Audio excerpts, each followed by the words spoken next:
સૌપ્રથમ આપ સૌ મિત્રોને જય શ્રી રામ।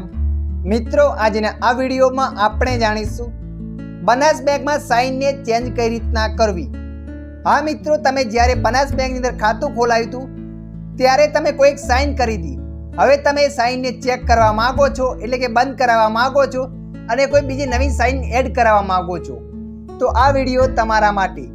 જેમ કે જ્યારે તમે ખાતું ખોલાવ્યું ત્યારે મોટી સાઇન કરી નાખી હતી, તમારું પૂરું નામ, તમારા પિતાનું પૂરું નામ, તમારું અટક સુધી તમે લખી નાખી દીધું અને હવે તમે સાઇન નાની કરવા માંગો છો ટૂંકમાં, તો આ વિડીયો તમારા માટે। મિત્રો, જ્યારે તમે સાઇન ચેન્જ કરવા બેંકમાં જશો ત્યારે તમને આવું ફોર્મ આપવામાં આવશે। આપણે જાણીશું આ ફોર્મને કઈ રીતના ભરવું। આ ફોર્મને ભરવા માટે સૌપ્રથમ તમારે અહીંયા શાખાનું નામ લખી દેવાનું છે, જે તમારી શાખા હોય। જેમ કે વાવ છે તો અહીંયા વાવ લખી નાખ્યું। ત્યારબાદ નીચે લખે છે અરજી તારીખ, જે દિવસે તમે બેંકમાં ગયા હો એ દિવસની તારીખ તમારે અહીંયા લખી દેવાની છે। તારીખ લખ્યા પછી નીચે લખેલ છે પૂરું નામ અંગ્રેજીમાં લખવું। હા મિત્રો, તમારું પૂરું નામ અહીંયા અંગ્રેજીમાં લખવાનું થશે।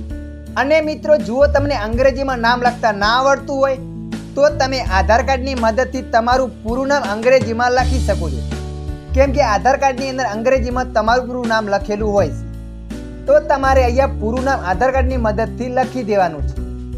અંગ્રેજીમાં પૂરું નામ લખ્યા પછી નીચે લખેલ છે ખાતા નંબર, તો મિત્રો અહીંયા તમારે ખાતા નંબર લખી દેવાનો છે। ખાતા નંબર લખ્યા પછી મિત્રો અહીંયા તો નીચે કોઈ પણ ચેક કરવાની નથી। ત્યારબાદ નીચે ખાતા નંબર લખવાનો છે અને અહીંયા અરજી તારીખ। આટલું કર્યા પછી આ ફોર્મને પાછળની સાઈડ પલટાવવાનું છે। પાછળની સાઈડ પલટાવશો એટલે મિત્રો આગળ આવું પેજ આવશે। અહીંયા એક ખાના બતાવે છે, ખાનામાં લખેલું જૂના સહીનો નમૂનો અને નવા સહીનો નમૂનો। જુઓ મિત્રો, તમારું ખાતું જોઈન્ટ ખાતું હોય, તમારી માતા સાથે તો તમારા પિતા સાથે, તો તમારે અહીંયા બે સાઇન કરવાની છે, તમારી અને એની। ત્યારબાદ જે સાઇન તમે ચેન્જ કરવા માંગો છો એ અહીંયા નવી સાઇન પર લખવાની છે। અહીંયા મારા એકલાનું ખાતું છે તો અહીંયા જૂની સાઇન, જે તમે જૂની સાઇન હતી એ જૂની સાઇન અહીંયા લખી દેવાની।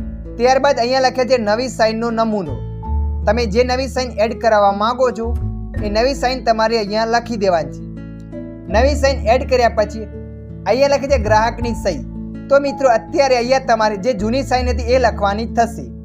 એ તારીખ લખ્યા પછી અહીંયા તારીખ લખવાની છે અને સ્થળ, ત્યારબાદ શાખાનું નામ અને કોડ તમને યાદ ના હોય તો તમારે ખાલી જગ્યા રાખવાની છે। તો મિત્રો, આશા રાખું છું આ વિડીયો તમને પસંદ આવ્યો હશે। આ વિડીયોમાં થોડુંક પણ કંઈક જાણવા મળ્યું હોય તો વિડીયોને લાઈક કરી દેજો અને આવા માહિતીવાળા વિડીયો જોવા માટે અમારી ચેનલને સબસ્ક્રાઈબ કરી લેજો।